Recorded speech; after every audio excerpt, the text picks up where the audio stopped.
이 부자가 되고 싶어 하지 않는 사람들이 세상에 간혹 있어요. 그런 괴짜들이 있다고. 그런데 부자가 되고 싶지 않는 사람은 사실 가난하다고 할 수 없습니다. 그 마음이 이미 부자가 됐기 때문에 적게 가지고도 넉넉하게 살기 때문에 가난하다고 말할 수 없어요. 물건 귀한 줄 알고 고마운 줄 알고 그렇게 살아야 되는데 우리는 그걸 잃고 있어요. 너무나 많은 것을 가졌기 때문에. 스스로 이제 맑게 살려고 하는 사람들, 자기가 선택한 가난이에요. 불필요한 걸 갖지 않는, 꼭 필요한 것만 갖겠다는 이런 그 생활 신조를 가지고 사는 사람들에는 절제의 미덕이 있어요. 스스로 자기 욕망과 욕구를 스스로 억제하고 절제하는 거예요. 그들은 밖으로 드러내어 과시하기보다는 안으로 맑고 소중하게 간직하면서 누릴 줄을 압니다. 자기에게 주어진 상황을 누릴 줄 알아요. 즐길 줄 알아요. 또 무엇보다 마음의 평안을 원합니다. 마음의 평안, 이게 제일입니다. 뭘 잔뜩 쌓아놓다 하더라도 모든 것이 다 갖춰져 있다 하더라도 마음이 불안해 보세요. 그게 가시방석이라니까. 내 마음이 편안해야 돼요. 마음이 편안하면 설사 뭐 갖출 걸 갖추지 못했다 하더라도 누구 원망할 것도 없고 자기 분수를 자기가 스스로 알게 됩니다. 이와 같은 절제의 미덕을 배우려면 우선 적은 것으로서 만족할 줄 알아야 됩니다. 적은 것으로서 만족하고 감사하면서 살아가는 기술을 익혀야 돼요. 이 살아가는 것도 하나의 기술입니다. 공장에서 뭘 만든 것만이 기술이 아니고 우리가 인생을 살아나가는 이것도 하나의 기술이에요. 먼저 우리들의 삶에 무엇이 중요한가를 알아야 합니다. 무엇이 진짜 내 삶에 우리 집안에 무엇이 가장 중요한 일인가 이것부터 알아야 돼요. 우선순위가 결정돼야 됩니다. 무엇이 가장 중요한 일인가? 어디에다 가치 부여할 수 있는 일인가? 어디에도 얽매이지 않고 자유롭게 사는 법을 배워야 됩니다. 어디에도 얽매이지 않고 자유롭게 사는 법을 배워야 돼요. 자유롭게 사는 법을 배우지 못하면은 그의 삶은 영원히 빈 껍질로 쳐지고 만다고. 겉으로는 화려하더라도 알맹이는 아무것도 없어요. 그냥 포만 재다가 한 인생 끝나는 거예요.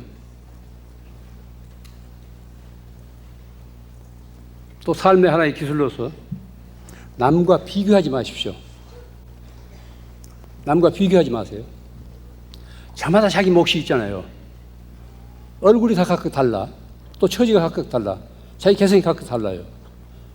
그러니까 어떤 누집의 엄마, 누집의 아빠는 이 세상에 단 한 사람밖에 없는 그런 독특한 독립된 존귀한 존재입니다. 따라서 각자의 삶의 양식이 달라요. 비교하지 마세요. 비교하면 괜히 부질없는 일인데 부질없는 일에 비교하게 되면 자칫 시기심이 생기고 또 기죽게 되고 그런 부작용이 있어요. 나는 나답게 살면 되는 거예요. 내가 왜 누구를 닮아? 그렇다고 남한테 해 끼치지 않으면 되는 거지. 뭐 우리 집은 우리 집답게 살면 되는 거예요. 한 달에 수입이 100만 원이건 80만 원이든 그 안에서 살면 된다고. 왜 남과 비교해요? 그 안에서 살 줄 알아야 됩니다. 그 안에서 얼마나 행복하게 살 수 있다고. 그 전에 비하면 얼마나 여건이 좋아지지 않습니까? 외부적인 여건은 얼마나 좋아졌습니까? 그런데 안으로 사람의 가치는 옛날에 비해서 훨씬 좀 하락하고 있다고요. 그건 우리는 허욕 때문에. 남과 자꾸 비교해서 넘어다 보고, 누 집 아버지는 한 달에 얼마 버는데 우리 아빠는 뭐 얼마밖에 못 버는다고 이래가지고 자기에게 주어진 복까지도 감당을 못하고 그냥 흩어버리잖아요. 그건 어리석은 짓이에요. 남과 비교해서는 안 됩니다. 저마다 자기 인생을 자기가 살 줄 알아야 돼요. 둘째로 무엇이든지 마음에 든다고 해서 그 자리에서 성급하게 움켜쥐지 마세요. 그 자리에 성급하게 움켜잡게 되면 곧 후회가 따릅니다. 움켜쥐기보다는 쓰다듬어요. 내가 꼭 사드리지 않는다 하더라도 보고 즐길 수 있으면 된다니까. 좋은 그림이라든가 조각이라든가 뭐 글씨라든가 내 집에 우리 집에 들여놓지 않는다 하더라도 박물관이나 어디 미술관이나 보면 되잖아요. 꼭 내 것만 만들어야 직성이 풀린다는 그런 욕심이에요. 그 간수하기 귀찮아하지 않아요? 도둑말이 귀찮아가지고 또 없는 돌이 왜 그걸 사? 보고 즐기면 돼요. 눈만 있으면 된다고. 어디든지 가서 뭐 보관할 수고도 없이 도둑말이 뭐 그 걱정도 없이 그렇게 살아야 돼요. 없는 사람들은 뭐 많은 사람들은 이제 사야 되겠지만은 남과 비교하지 말라니까 눈만 갖추세요.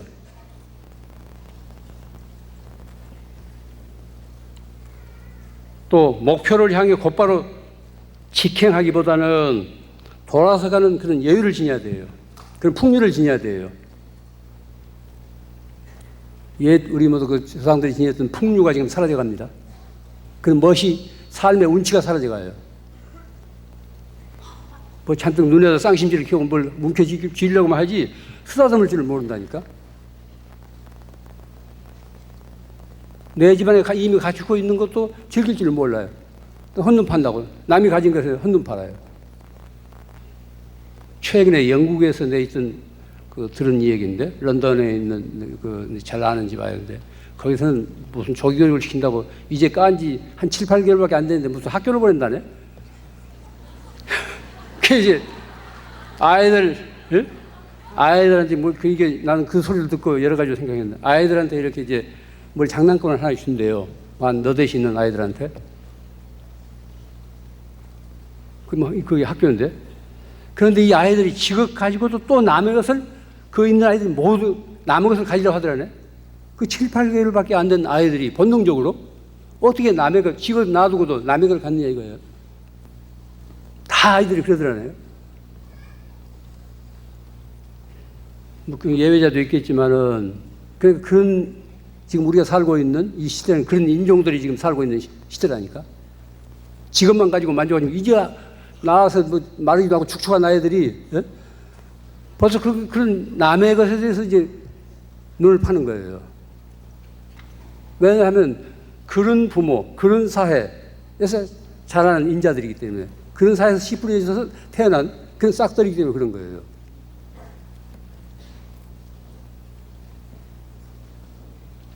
또 어떤 사람이 좋다고 해서 금방 전화질을 하고 다가서 보다는 이만치서 떨어져서 바라보면서 그리움을 익히는 그런 그 삶의 기술도 필요해요. 참고 견디면서 어떤 그리워하고 좀 슬프기도 하고 뭐 옛날 유행가 가사에 나온 그런 그 심경도 느껴야 되는데 너무 맹송맹송해가지고 그냥 즉석에서 모든 걸 해결하려고 해요.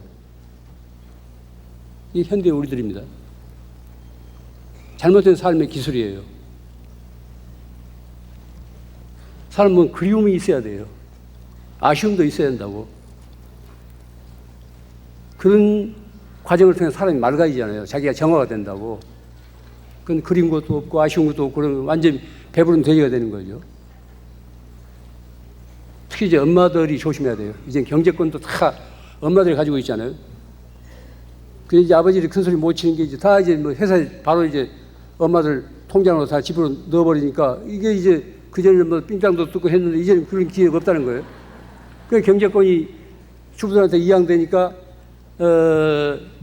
주부들이 그렇게 이제 목에 힘을 주는 거예요. 그 대신 엄마들이 진짜 똑똑해져야 돼요. 엄마들이 정신 바짝 차려야 돼요.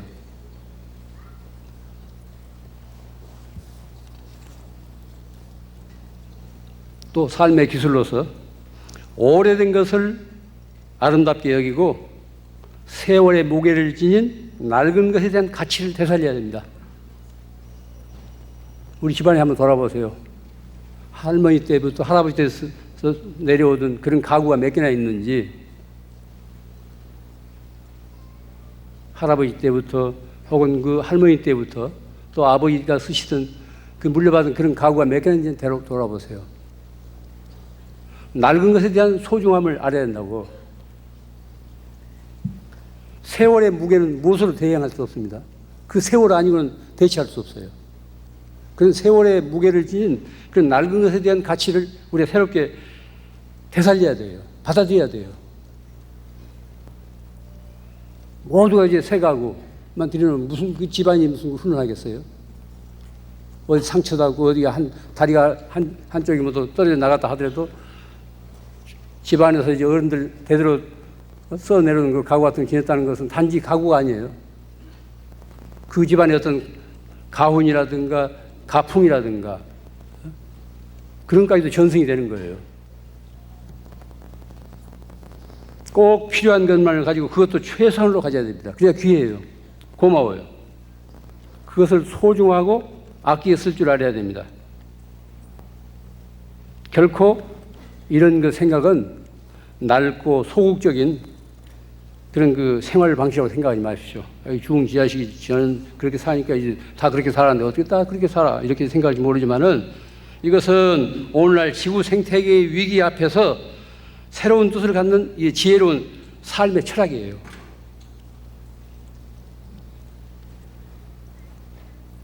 엄마들이, 아버지들이 이런 생각을 가지고 산다면은 이 지구가 덜 오염돼요. 자연 재난이 덜해진다고. 아이고, 나 한 사람, 우리 동네에서 뭐 이렇게 한다고 해서 이 전 세계가 어떻게 될까? 이렇게 되면 개선될 기약이었습니다. 누구가 뭐 어떻게 살건 간에 나는 그것이 바르기 때문에 나는 그렇게 살아야 돼요. 또 사람은 몸뚱이만이 아니고 영혼을 지녔기 때문에 영혼은 다 하나입니다. 한 영혼이 맑으면 그 다른 영혼이까지 되고 메아리가 있습니다. 메아리가. 좋은 일은 그렇게 영향이 있어요.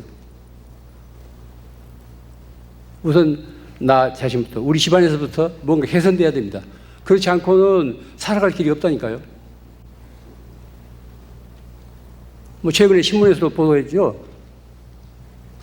환경 위기 시간. 세계 이 지구 환경이 위기 시간. 세계 기상학자들, 그 전문가들의 이제 그 앙케이트를 주어가지고 지금 세계 환경 위기 그 시간이 몇 시가 되겠는가. 이걸 뭐 조사한 기관이 있어요. 뭐 일본에 있는데. 금년이 최악의 그런 그 시간이라네요. 9시 15분. 그냥 12시면 지구가 종말한대요. 더 이상 지구가 우리 환경, 지구 생태계가 더 감당을 못 한대요. 2시간 45분 남았다는 거예요.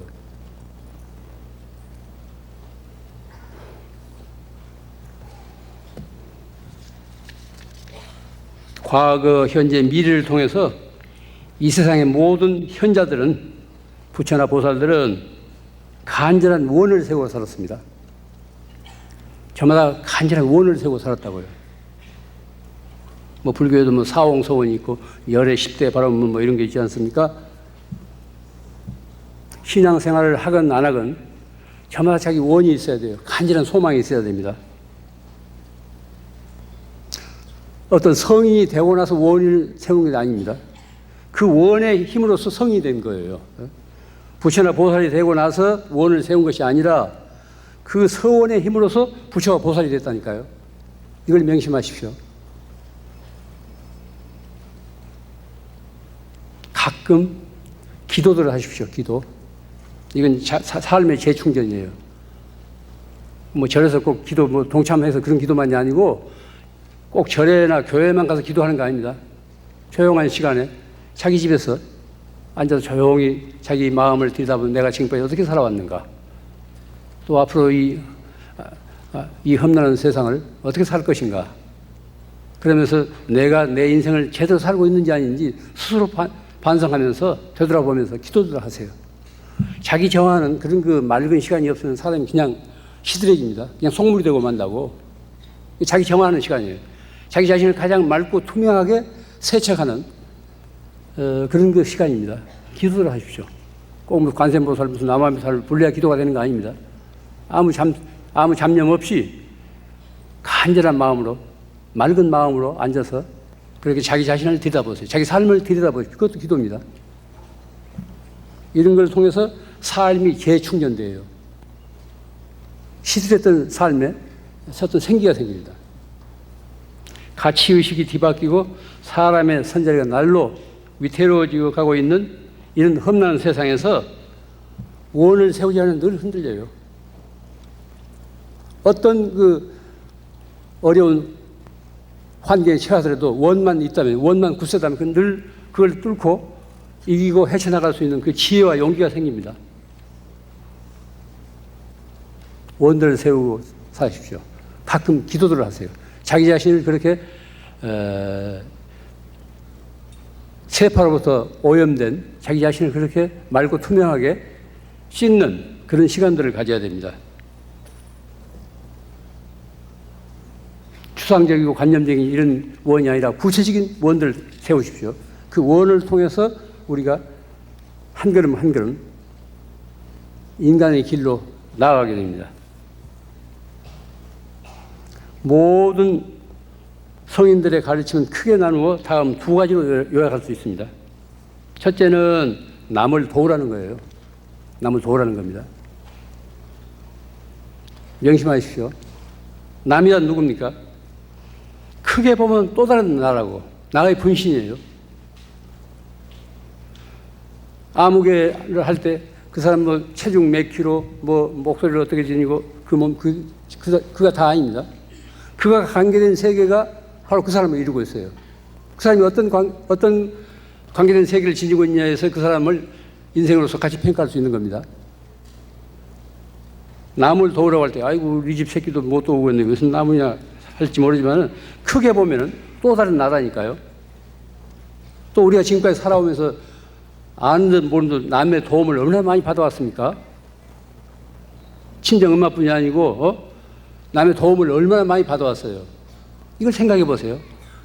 이제는 우리가 도울 차례예요. 도울 차례라고. 그래서 불교에서는 보시를 제1바람일, 채찍하는 바람이라고 하지 않습니까? 보시.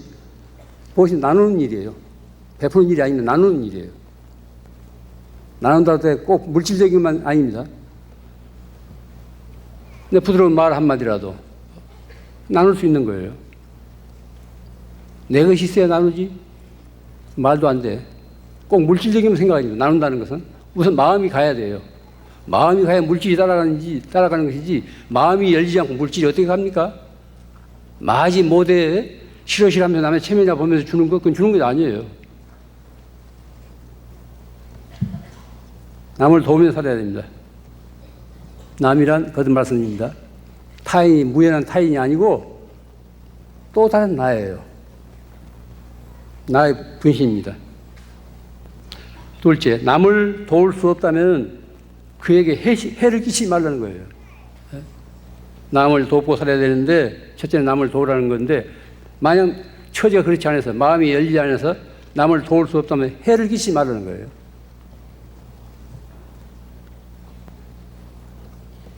남을 도우면 도움을 주는 쪽이나 받는 쪽이 다 같이 충만해집니다. 사실 우리들이 경험해보면 받을 때보다도 줄 때가 훨씬 마음이 뿌듯하지 않아요. 누가 보건 안 보건. 나눔이란 그런 거예요. 나눔이란 그런 거라고. 받을 때 받는 것은 어떤 의미에서 부담스러워요. 그런데 나누는 것은 그렇게 뿌듯하다고. 좋은 일이기 때문에 그래요.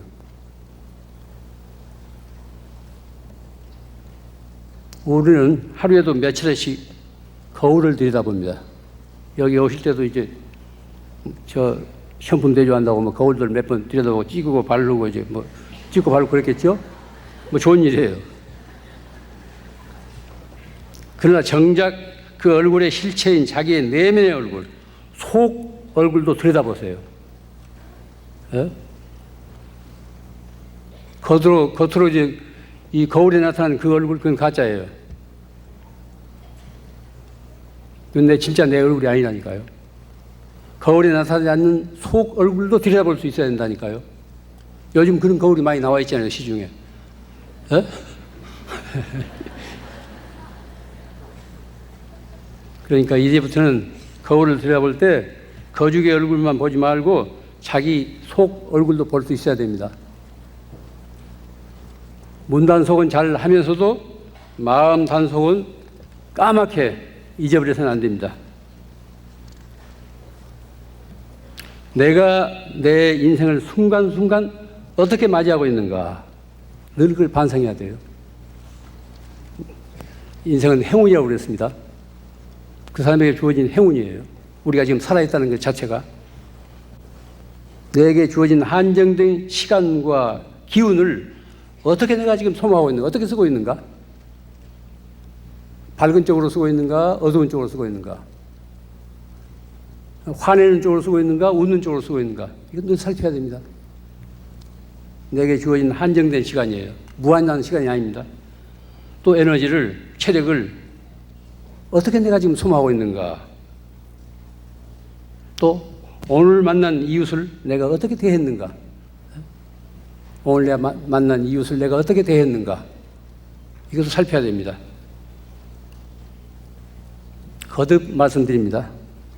우리에게 주어진 시간은 한정되어 있습니다. 시간의 잔고에는 노소가 따로 없어요. 남은 시간은 아무도 모릅니다. 한 번 지나간 시간은 다시 되돌릴 수 없습니다.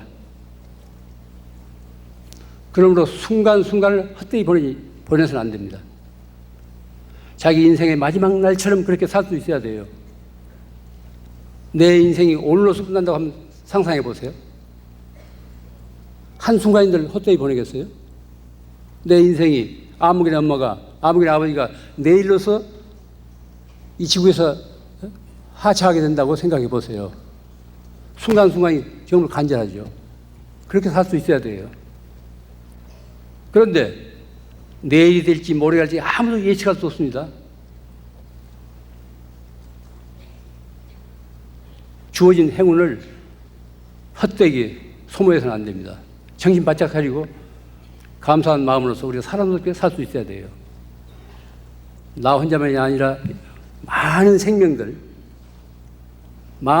같이 어울려서 커다란 어떤 생명의 흐름을 이루고 있습니다.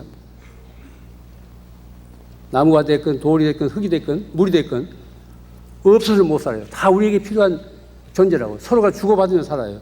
그래서 생태계라고 그렇습니다. 그런 생명의 흐름에 어떤 기운을 줘야지, 어떤 긍정적인 그런 그 도움을 줘야지 해를 끼쳐서는 안 된다는 거예요. 지금 현재 이 지구는 우리 조상들이 그렇게 갖고 와서 우리에게 물려준 생태계예요. 그렇다면 우리 때 잘 갖고 와서 이 다음 우리 후손에게도 물려줘야 돼요. 그런데 우리 때 너무 함부로 허물고 탕진하고 오염시킨다면 우리가 뭘 물려주겠어요? 우리 후손이란 딴 게 아닙니다. 우리 내생이에요. 우리 후손이란 추상적인 우리 후손들이 아니라니까. 이 다음 우리 생이에요. 이 다음 우리를 위해서도 지금 우리가 그렇게 살아서는 안 됩니다. 순간순간을 헛되이 보내서는 안 됩니다. 하루하루 충만된 삶을 살도록 늘 깨어 있어야 돼요. 무엇이든지 무슨 일이든지 내일로 미루지 마세요. 내일은 없어요. 게으른 사람들이 자꾸 이 다음으로 미룬다고. 내일은 없다니까. 늘 오늘이에요. 늘 지금이에요.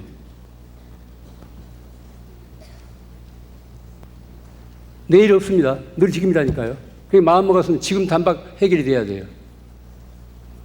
오늘 저를 만난 인연으로 해서 혹시 그동안에 소원했던 친구 사이라든가 이웃이 있다면은 오늘 가서 마음을 풀어버리세요. 그러면 좋은 날이 됩니다. 그 자존심 던져보세요. 자존심 어디서 쓸 데가 없으니까 내가 한 생각 돌이켜서 오늘 아무개 스님 만났는데 그 스님이 이제 끝에 가서 뭐 그렇게 마음 열고 편안하게 어디도 거리낌 없이 살라고 이제 당부를 했는데 좋다. 내가 그동안에 어디 묵은 빚을 오늘 갚으리라 해서 자존심 접어두고 뭐 전화질을 하건 직접 만나건 간에 쌓인 게 있으면 풀어버리세요. 그래야 내일이 좋은 날이 돼요. 그런 각오로 하루하루를 사세요. 그럼 하루하루가 새롭다고. 그렇게 살 수 있어야 돼요. 그럼 돈 드는 건 아닙니다. 내 마음 먹기 사시라니까. 내 마음에 따라서 내가 부자로 살 수 있고 가난한 사람으로 살 수 있다고 그러지 않습니까? 늘 마음을 밝은 쪽으로, 즐거운 쪽으로, 남한테 덕이 되도록 그렇게 써야 됩니다. 제 잔소리 이만 하겠습니다.